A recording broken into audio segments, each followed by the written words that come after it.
Quería agradecer a Casa Ussher por acogernos, a los editores de Candaya por tener el acierto de publicar una poeta como María Auxiliadora Álvarez y a todo el público que está aquí hoy presente.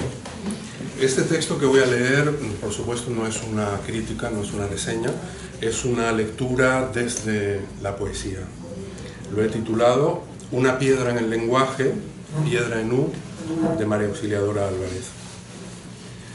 Releyendo uno de los primeros libros de María Auxiliadora Álvarez, Caza, pero también en Cuerpo, el lector siente una fuerte, potente relación con el lenguaje. Poesía y lenguaje son ya desde el inicio una semilla que germina y produciendo una transformación en la manera de percibirse uno mismo y en la forma de percibir todo aquello que late en la cercanía. Es una conciencia del lenguaje anterior al habla, una marca que se hereda, una revelación en el camino de la mística que tanto ha vivido la poeta, un dibujo de fuego, un mandala, o puede que hasta podamos descubrir a Hildegard von Bingen en su anchuroso encierro. Una búsqueda sin fin hacia lo más íntimo y que desde la materia perecedera alza un grito que quiebra la señalada dirección de la identidad. Una transfiguración que nos lleva, por supuesto también, a un mundo pictórico, y podemos nombrar a El Greco, a Pontormo, en su pensada elevación, iconos de Andrei Rublev o algunos pintores expresionistas. Escritura con un poder matérico, una tabla de color que va desollando el alma. En este nuevo libro que Candaya acaba de sacar de imprenta y que hoy celebramos, Piedra en U, María Auxiliadora Álvarez sigue buscándose en ese sentido, de manera menos urgente, como veremos enseguida al escucharla leer, pues como se va descubriendo a medida que se escribe y pasa el tiempo, la urgencia del inicio, ese grito, esa llamada, se va decantando hasta dejar solo un ligero soplo que solo escucha aquel que se hunde en su propia asfixia y se acerca a la poesía ya casi sin voz, en peligro inminente, como la terrible imagen del perro de Goya que tanto ha dado que hablar a los psicoanalistas. Se comenta hasta la saciedad que el significado del poema consiste en restablecer el silencio, regresar al punto de partida donde las palabras aún no han sido ensuciadas o enturbiadas por la manipulación del lenguaje lógico, y recoger así su decantado peso. Si esa es la ardua tarea del poeta, María Auxiliadora Álvarez lo logra, lo consigue desde su deslumbrante comienzo en Caracas, en la década de los 80, hasta convertir el desprendimiento y la liviandad en un auténtico renacer. ¿Qué se puede decir al leer Piedra en U? ¿Qué añadir? ¿Qué aportar? Poco, pues en estos versos cortos y fulminantes encierra todo el sentido, todo sentido posible, todas las preguntas. ¿Qué es la poesía, la escritura, la vida del poeta? La poeta en este caso se alimenta de lo que siente, su nutrición, su sustancia vital. El maná que llega en el último momento está ahí, al que recurre cuando es necesario.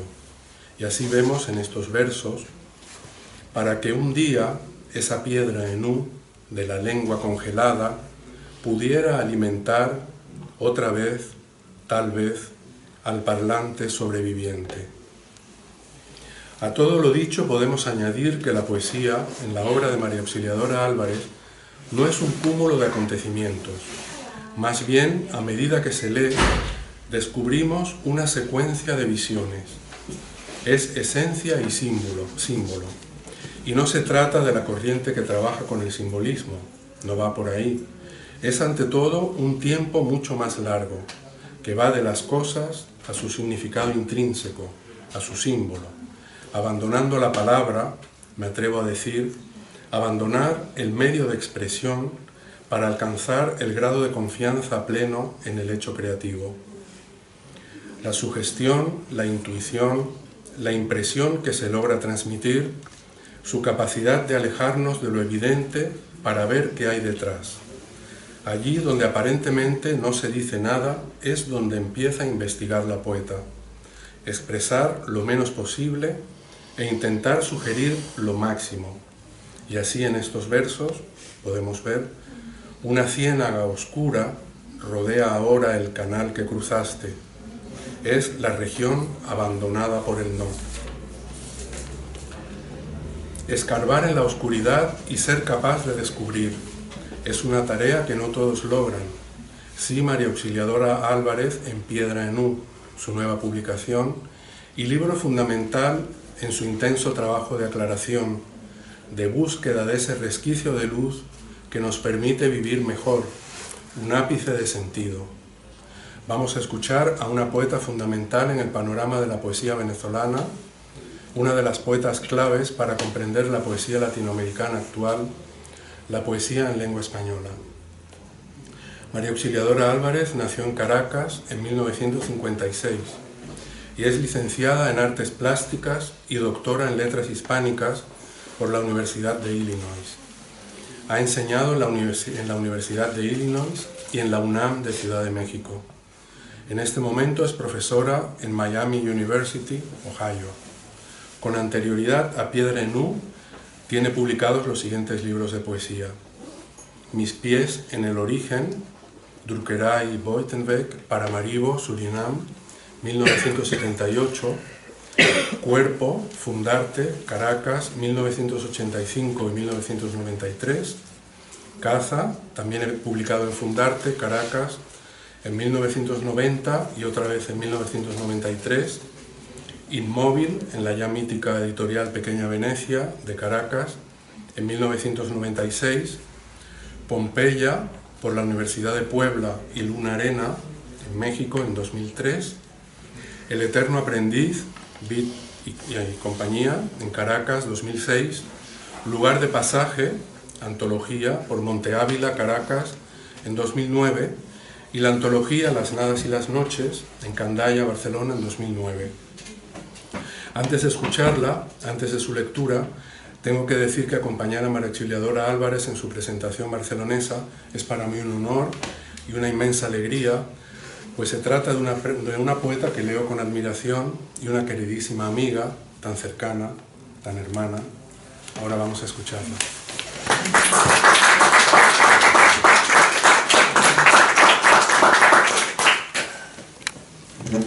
Bueno, como soy profesora, cuando doy clases, la voz llega hasta la pared de fondo y retumba. Pero cuando tengo que leer poesía, la voz se me desaparece. Me cuesta muchísimo, no sé qué misterio será, qué pasará, pero si yo voy a intentar leer a un tono que me escuchen, pero si ven que voy bajando, como que me voy yendo, por favor, me hacen una señal. Yo no me doy cuenta. Bueno, es para mí una gran alegría estar acá. O sea, Paco y Olga han sido como, o sea, un canal de fuerza, de amistad, de bondad, de generosidad, de alegría. No tengo cómo agradecer esta presentación, esta publicación, la antología, los amigos, la estancia. Significa mucho para mí en sí, por el valor en sí, y además porque vivo en un campus universitario en Ohio, que está muy retirado de las ciudades y no hay hispanohablantes. O sea, no hay...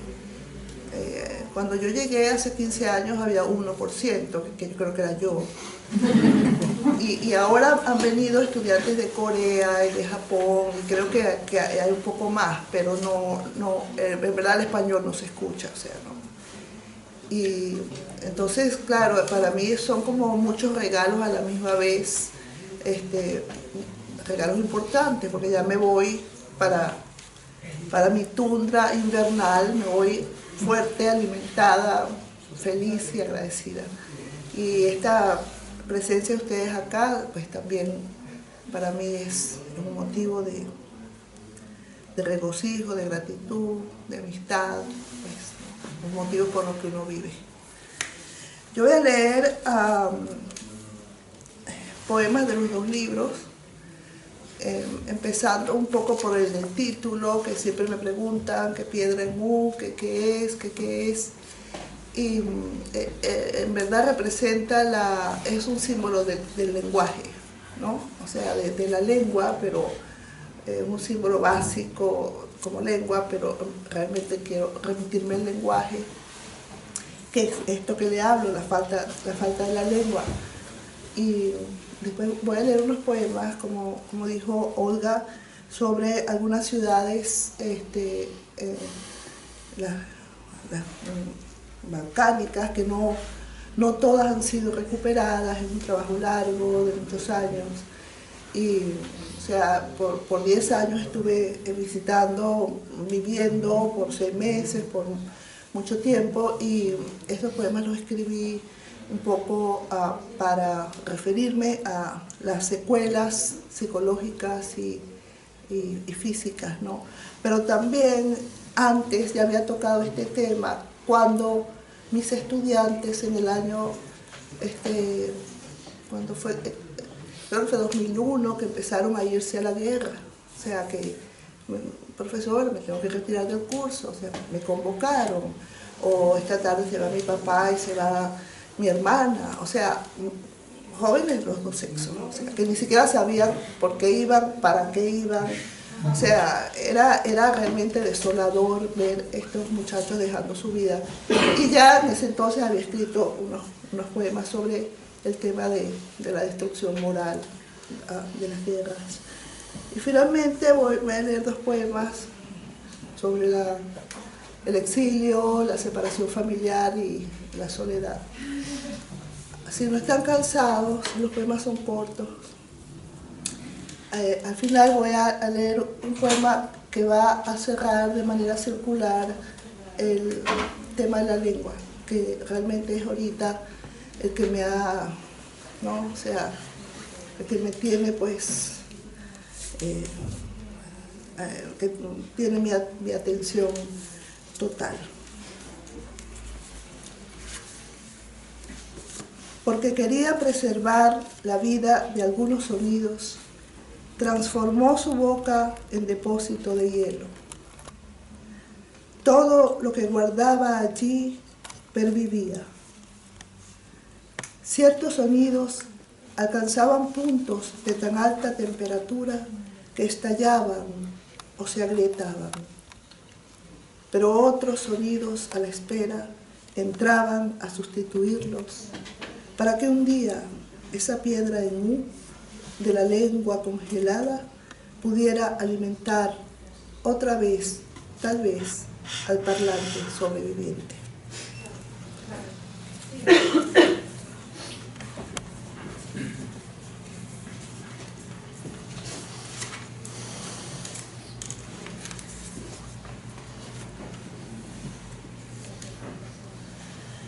Esa fue la otra cara de la guerra, la que te dio un hijo desconocido burlando la esquirla.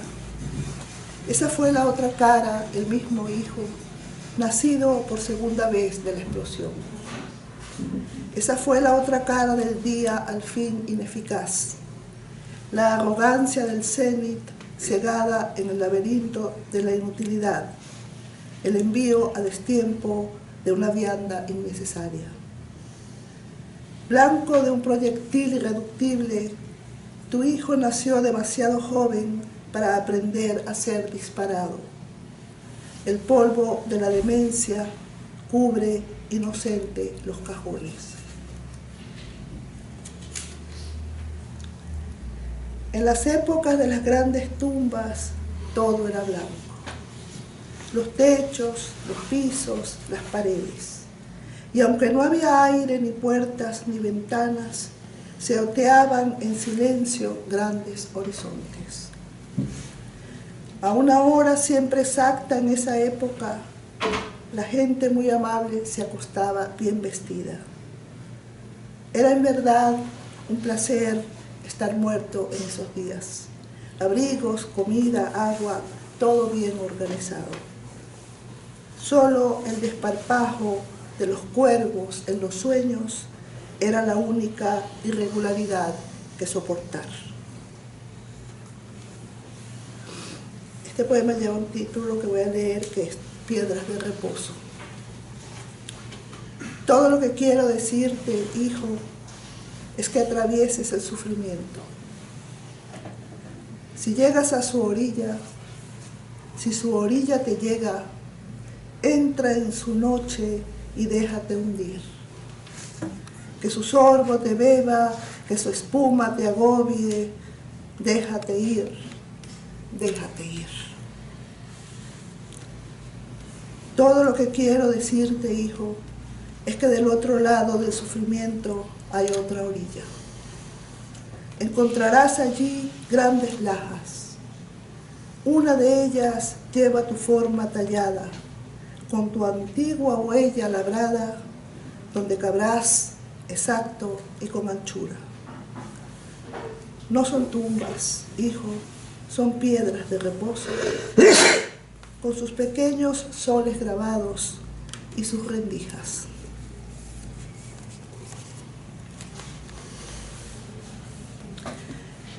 Y este se titula Sarajevo. Preso del miedo de lo que vendrá, como vino antes, ¿cómo podrá recobrar el mutilado la serenidad? ¿Cómo podrá reconciliarse con la idea que tuvo una vez sobre la progresión de la noche, creyendo que la mañana diría la verdad frente a todos los malentendidos de las sombras? Zagreb 2. Y nosotros, que no tuvimos que sobrevivir a las esquirlas, observábamos sus marcas en la memoria ajena. La guerra ahora era la fugacidad de la mirada. Ella me mostraba con el dedo los frutales erguidos, como si hubiera un mañana para compensar. Paso inmóvil, fuerza colmada a la fuerza. Su mirada a lo alto se agudizaba entre la esperanza y lo desaparecido. Este poema que viene se llama Desacuerdo. Lo escribí para mi hermana que vive en Italia hace muchos años, los años que yo tengo en Estados Unidos, que son como 20, y somos muy unidas, pero pues nos vemos poco, ¿no? Mi hermana se llama Marisol. El rugido ensordecedor del mar se interpone entre las dos.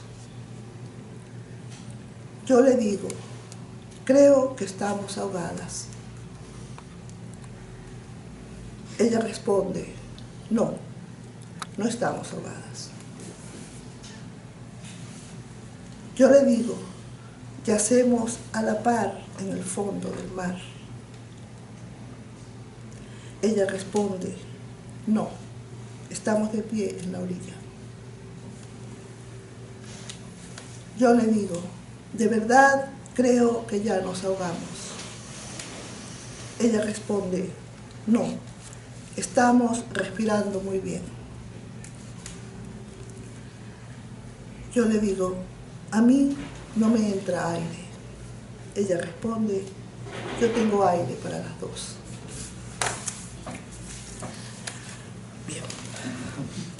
Tengo un poema sobre la lengua, un poquito largo, pero no sé si tengo tiempo. Bueno.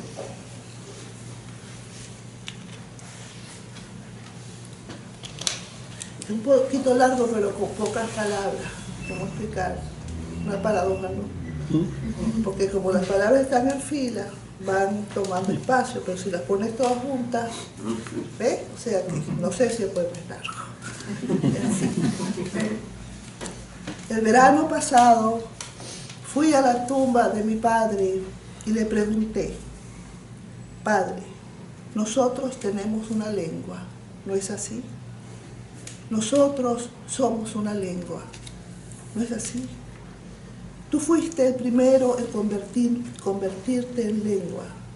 Tú fuiste una lengua por convicción personal. Como tipo de lengua, Padre, tú fuiste una lengua inteligente y precisa, llena de contenido, llena de conocimiento. Fuiste una lengua escribiente, una lengua que pensaba en alta voz. Tú ya eras una lengua mucho antes de que yo pudiera comprender lo que significaba una lengua. ¿Qué era una lengua? ¿Qué era? Escucharte me producía una honda impresión. Yo le prestaba atención a cada una de las palabras que salían de tu boca, aunque aún yo no pudiera entender su significado. Mi altura apenas rozaba tus rodillas. ¿Te acuerdas de aquellas noches? Cuando llegabas del trabajo a conversar en el recibo con mi madre, sin tiempo aún para sentarse, a conversar de pie en el recibo de la casa que compraste, en la montaña más lejana, buscando más soledad a la muerte de tu madre. Y en el silencio solitario de la noche más tardía, recuerdo también tu joven figura delgada y triste regando la grama. Pero en la hora más incipiente de las sombras, yo acostumbraba a detenerme a tu lado mientras hablabas, inclinando mi cabeza hacia atrás para poder ver los movimientos de tus labios, tratando de imaginar de dónde sacabas tantas palabras unidas que salían de ti tan rápidamente y además seguidas, una detrás de la otra, una detrás de la otra. Yo tenía entonces 5 años y aún recuerdo la pregunta que me asaltaba una y otra vez.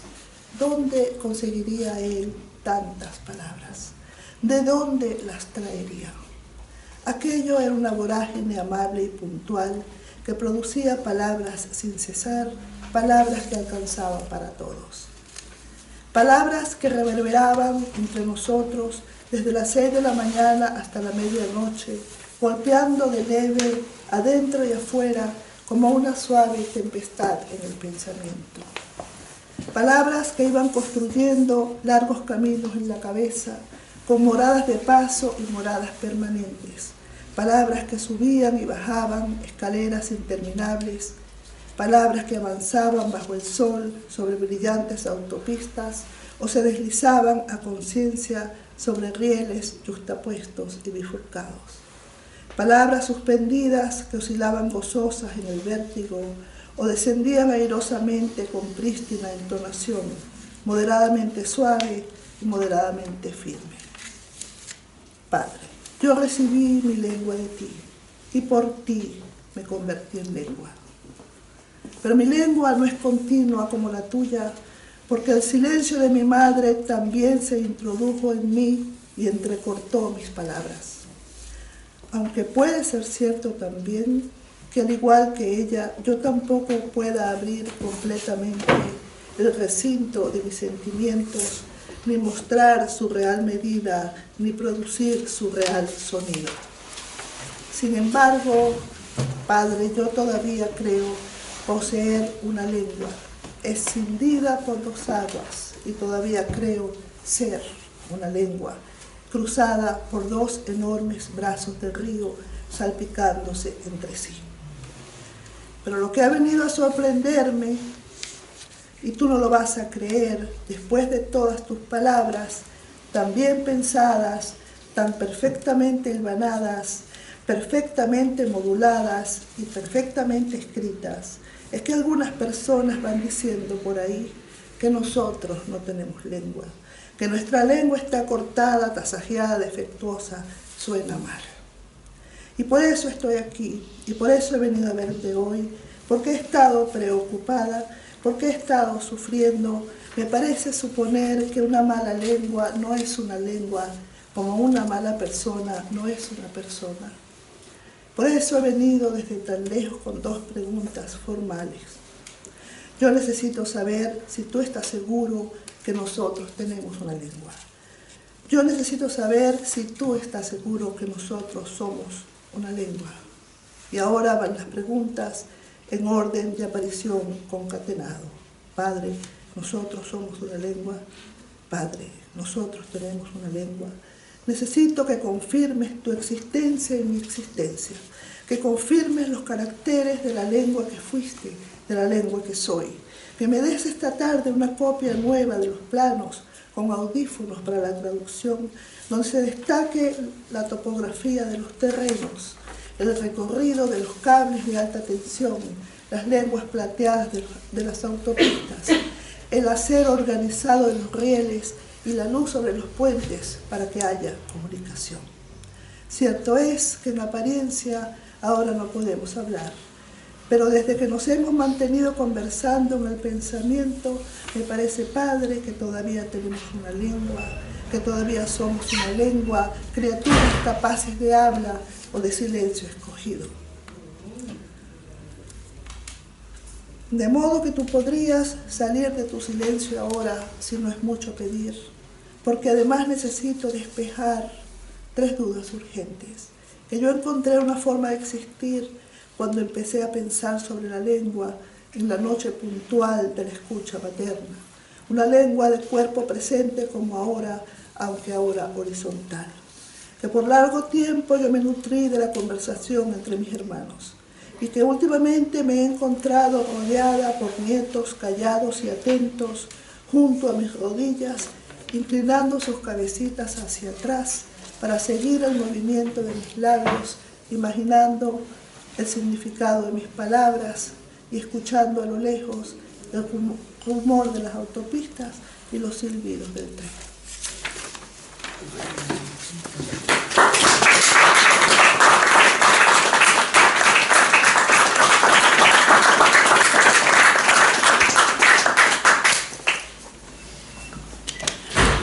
No sé si alguien quiere hacer alguna pregunta.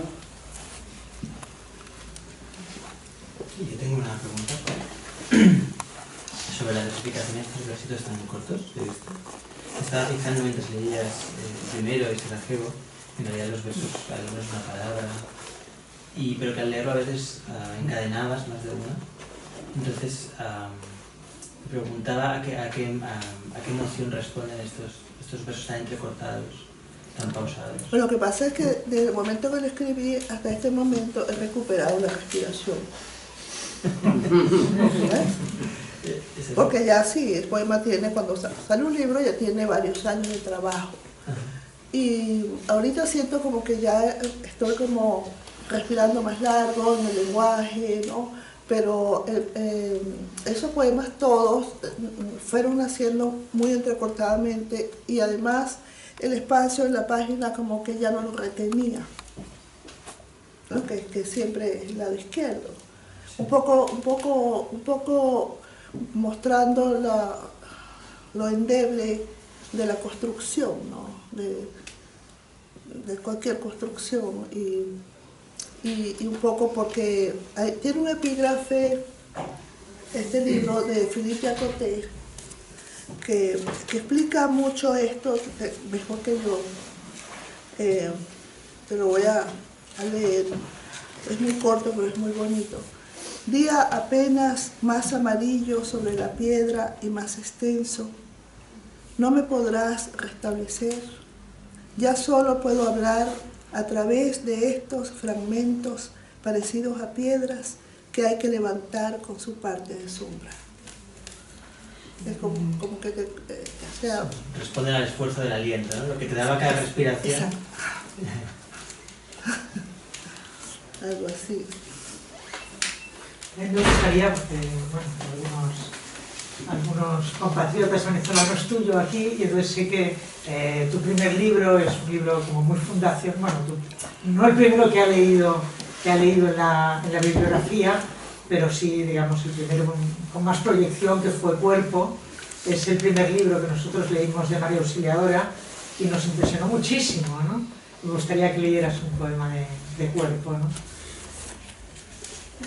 Vas a ver qué diferencia de lenguaje, ¿no? Porque, yo en realidad no planeo los libros, o sea, los trabajos académicos, de crítica sí, pero la poesía no. Y entonces ella va retratando diferentes épocas, estados de visión o de vida o aproximaciones. Este libro tiene los epígrafes son útiles porque como que crean una puerta, ¿no? Tiene un epígrafe de Antonin Artaud que dice: ocultando la respiración o tomando el pulso a un enfermo, aplicando el oído ante los campos de concentración de esos cuerpos racionados de la miseria, a las palpitaciones de pies, de troncos y de sexos, del inmenso y reprimido campo de acción de ciertos microbios terribles que son otros tantos cuerpos humanos. Bueno, este libro lo escribí cuando tenía 24 años en un hospital público en Caracas que se llama Maternidad Concepción Palacios, que era la mamá de Simón Bolívar. Gracias a Dios que la mamá de Simón Bolívar no fue para ese hospital, porque no hubiera podido salir con vida, pues. O sea que es un homenaje que yo no sé si es un homenaje o qué. Porque, o sea, ya desde, no sé, yo creo que desde que yo nací, en Venezuela las clases sociales no están muy divididas, como las clases económicas y todos los servicios, como en toda Latinoamérica, en muchos lugares. Pero el servicio de salud público es tremendo, o sea, no hay anestesia, los médicos se ponen a conversar, a tomar café, y mientras la gente se está muriendo. Yo no había entrado nunca a un lugar así, porque yo estaba pues recién casada y había tenido otra vida con mi familia, pero yo también quise, de alguna manera yo pensé, bueno, yo quiero conocer la vida verdadera. ¿No? Inocencias, porque realmente la vida, lo que vi, fue una cosa espantosa. ¿Para qué contar? Entonces, de esa experiencia escribí un libro que se tituló Cuerpo, que trata de esto, de las condiciones inhumanas para un acto tan humano, quizás el más humano de todos, como es nacer. O sea que ni las madres ni los hijos cuentan, no solamente quizás en los hospitales públicos de América Latina, sino en cuántas regiones del mundo no tienen apoyo, pues, o sea, para un momento crucial, no solamente como madres o como hijos, sino como continuación de la raza humana, pues, o sea, un momento muy definitorio para estar tan abandonado. Y de otra manera también por la soledad, no solamente sanitaria, o la soledad de la mujer en las clases, pues mientras va bajando la clase social, más sola, más carga va llevando la mujer. Entonces de alguna manera también tiene su cosa feminista, tiene su cosa pues de lucha, de clase, género, de todo. Aunque en esa época yo no lo sabía.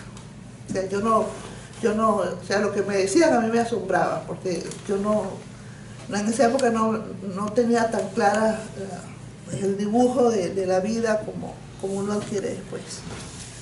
Pues si puede leer quizás 2 poemas o 3 de esto, hubiera podido reunirlo el dinero, doctora, vaca amarga, castrada que me agrede, para tener mejor asistencia, su ojo más detenido. Si el embarazo durara varios años, a medida que me hubiera ido inflamando, cada arcada, cada pelo que cayese, cada estría, lo hubiera ido guardando, recordando su bata blanca, sanguinaria, porque yo trabajo mucho, vaca, baba, bata blanca, corrosiva que me agrede. Lo hubiera ido reuniendo desde niña, de haber tenido alguna pequeña inflamación que lo indicara. A medida que usted fuera estudiando, yo lo estuviera contando, abajo, al centro de mis cuclillas.